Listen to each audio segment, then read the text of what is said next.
Hello, I want to welcome you to another exciting episode of Pens in Use. This week I've got some old favorites, but a lot of changes.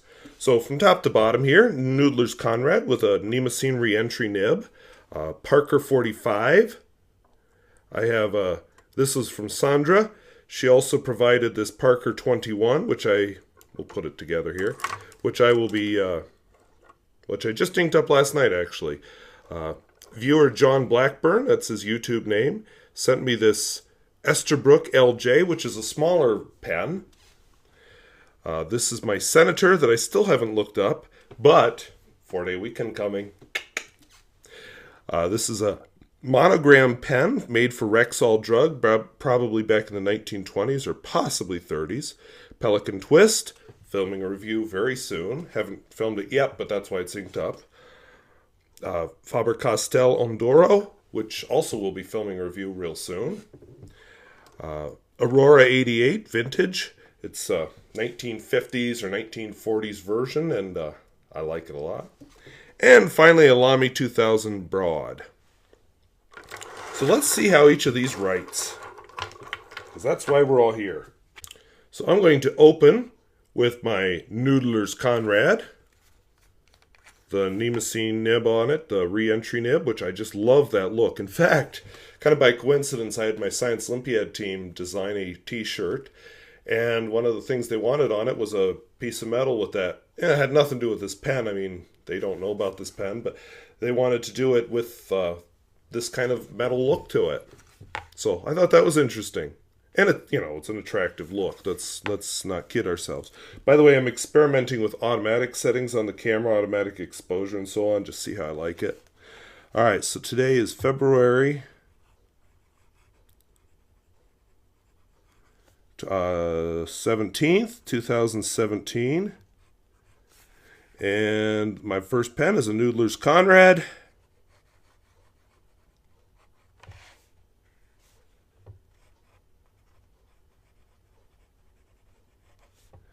And it has a Nemosine re-entry nib on it, and I don't remember the size. And the ink is Noodlers Apache Sunset, which actually is a very nice shading ink.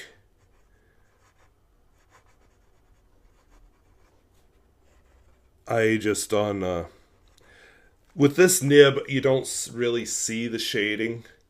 It's a little drier than perhaps a typical Noodlers nib.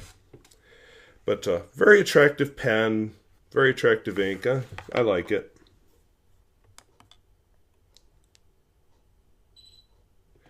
Noodlers pens have their quirks, but you can have a lot of fun with them. Now I'm going to put my two Parkers next.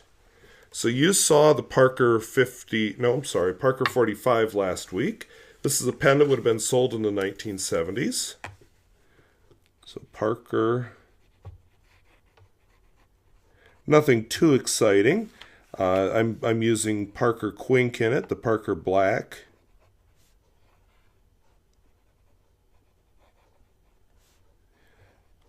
It's I'm actually looking for a new black. This used to be my go-to black all the time, but I never use it now, for whatever that's worth.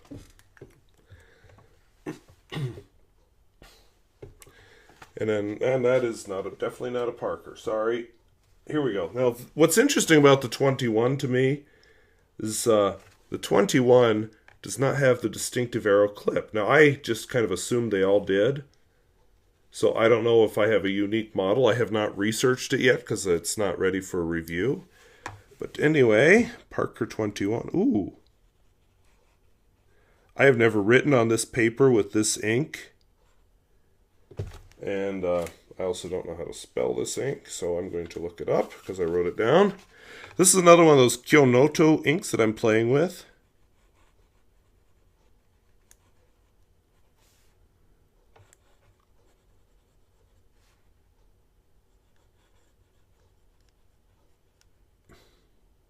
I'm not even going to pretend I know how to pronounce that, but I like this ink a lot.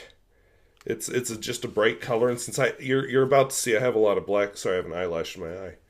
I have a lot of black inks inked up right now, and so this is a little blast of color, and that is an intense color. On a different paper, that's kind of what it looks like. So just a nice bright ink. I'm not into all that. Sorry, checking myself. I'm not into all that pink, bright stuff, but every so often it has its purpose. I can see myself correcting tests with that, because doggone, if I write in pink, you'll take me seriously. This is my Pelican Twist. I have mentioned it before. You haven't seen it, and it's because I don't like it, so... It's just a weird shape to hold. So after I review it, it's done. So I have a Pelican. Ooh, pretty color, though. Pelican Twist. And let's see if I can read it in this light. Medium. And the ink is a cartridge of Kaweco Palm Green. I'm not a fan of cartridges, but I do keep a few around, and this is a particularly attractive green, so that's why I keep it. But the pen just kind of feels funny in my hand, and that's what I'm going to mention when I write with it. I don't mind how it writes. I mean, it writes well. It's just not that comfortable to hold. But then again, I may be a few years too old to be in its target market. All right, let's do... This is almost out of ink, so I've got to get that review filmed, or else I have to refill it yet again. But this is a Monogram pen, lever filler. It actually has a little catch mechanism here to help hold the lever in place so you don't actually go boing and spring it open. It's one of those slim black pens I like. It's just a little older than your typical. And when I review it, I'll show you a better close-up of the nib, but it just seems to be slightly oblique. Whether by design or what, but this is a pen made for Rexall Drug by the Monogram company.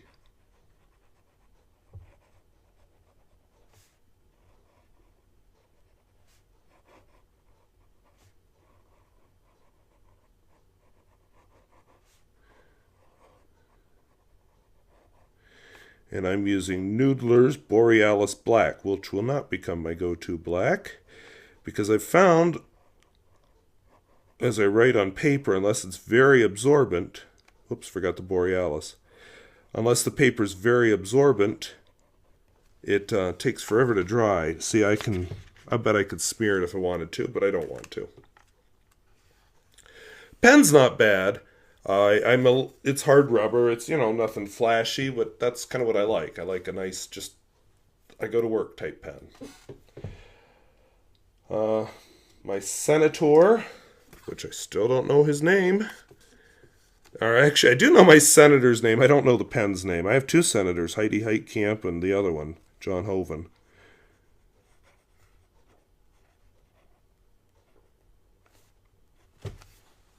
Let's see. It's a senator. I'm still writing the question marks because I don't know what kind.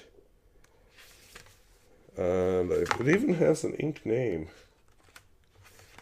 Kyonuto.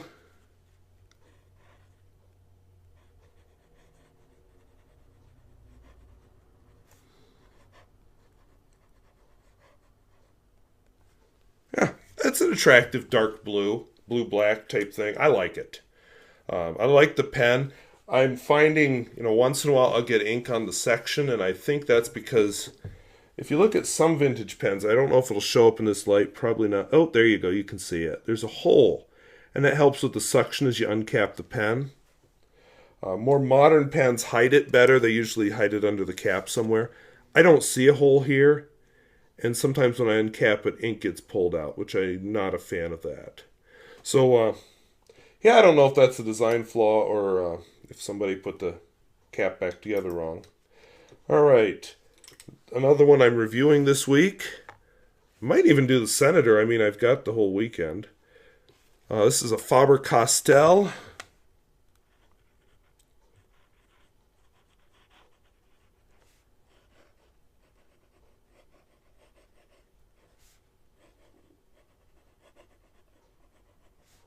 And it's a fine. I don't know if you heard all the writing there.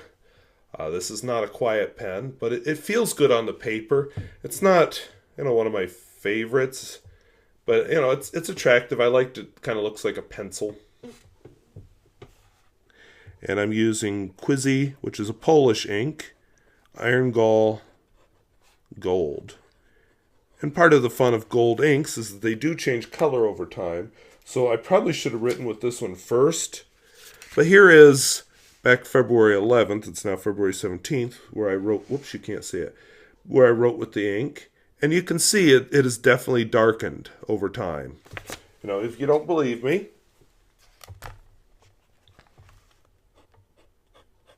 there you go. There's today's mark. And I see on the monitor it doesn't look that different, but with the eyes it definitely does. So it darkens over time. That's just one of the neat things about iron gall inks. All right. Now this is, I have not been using my Lamy 2000 lately, but I've just been going through a Lamy 2000 withdrawal, so I inked up my broad one. Plus I kind of wanted a broad nib in my collection today. So this is my Lamy 2000.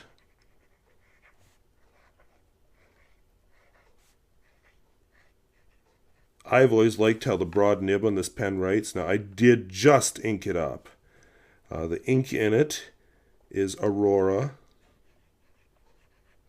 Black, which is definitely in the running to become my go-to black ink instead of Noodlers Black. And, you know, you can see, I didn't realize it when I bought this pen, but you can kind of see where my attraction to slim black pens comes from. You know, I had it even though I didn't know I had it because I like these Lamy 2000s a lot. All right, two more pens.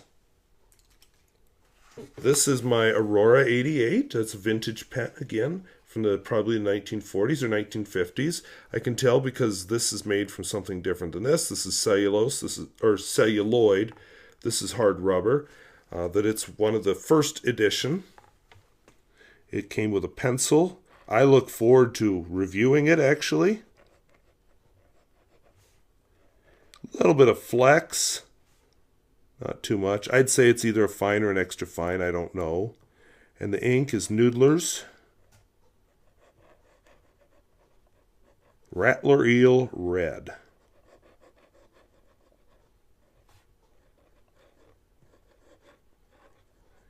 It's another ink that's very slow to dry, even in this pen with this fine line, which tells me, well, first of all, it's obnoxiously slowing to dry, but second of all, that tells me that that's a very wet pen.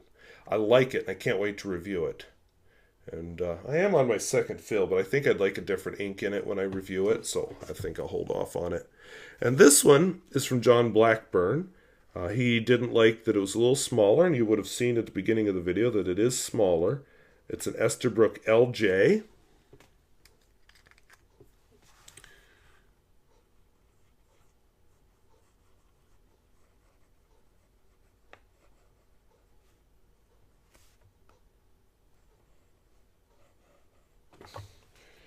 And I've got to fix my camera here for a second.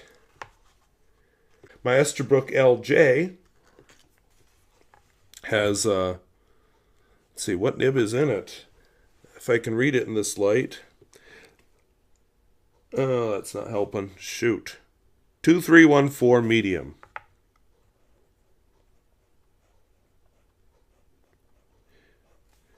And that's an oblique nib, which means it's slightly angled. Let's see if you can see that. Yeah, you can just barely pick out the angledness. One of the neat things about Esterbrook's, if you get into them, they were sold with a lot of different nibs, and they just screw out and you screw in a different one. Just an amazing variety of steel nibs. You know, they were low-cost pens, low-cost nibs, and they put a really large variety of writing formats in the hands of the common user. So I really respect Esterbrook for that, and I wish there was a modern equivalent to that. But perhaps that's why Esterbrook couldn't make it. You know, I don't know the history of Esterbrook, but before I review this one or the pastel Esterbrook, because I have two Esterbrooks now to review, I think I'm going to do more history. My first Esterbrook video, I did not do any history because I hadn't really gotten into that yet. But I will do some history before I review this one. But it is a smaller pen, and that's one of the things John Blackburn did not like. He also did not like the two nibs. So he thought rather than have it sit in my box and never get used, why don't I send it to somebody who might use it? And then he said, if you don't like it, send it on to somebody else. I I do like it. It is a little small, but then there are those times when you want a smaller pen. B-A-I-R-O. And I may have mentioned I'm on a pen buying hiatus, but I said there were 2 bottles of ink I'll make an exception for. Right there's one of them. I was so upset I was going to order several. When I bought this Owl Nibby from Amazon, I was also going to buy this one. And when I went to place my order, the last bottle of this had gone. So I was very happy when I found this ink at Van Ness Pens. So yes, I had planned 2 bottles of ink and one of them is now purchased. But I am on a pen buying hiatus. Financially, I don't need to be, but I'm just doing it until April. So I've got lots of pens, so I'm not real worried. And I'm going to film a few rodeos and things and keep this exciting and vary up the format. I'm going to talk notebooks a little bit more. I met maybe another video I filmed this weekend. So I'm planning a lot of videos this weekend. Maybe I better not plan on going anywhere.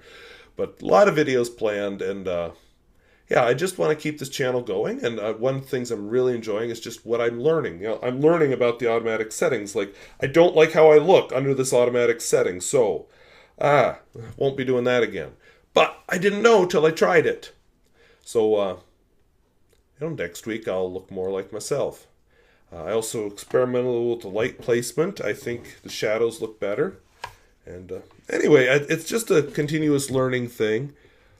Somebody asked me recently, how do you keep track of what pens you use and what pens you don't use? And how do you make sure you're using them all? Well, I've been writing in here. This is a notebook Chris Rapp sent me. I just write down when I ink up a pen.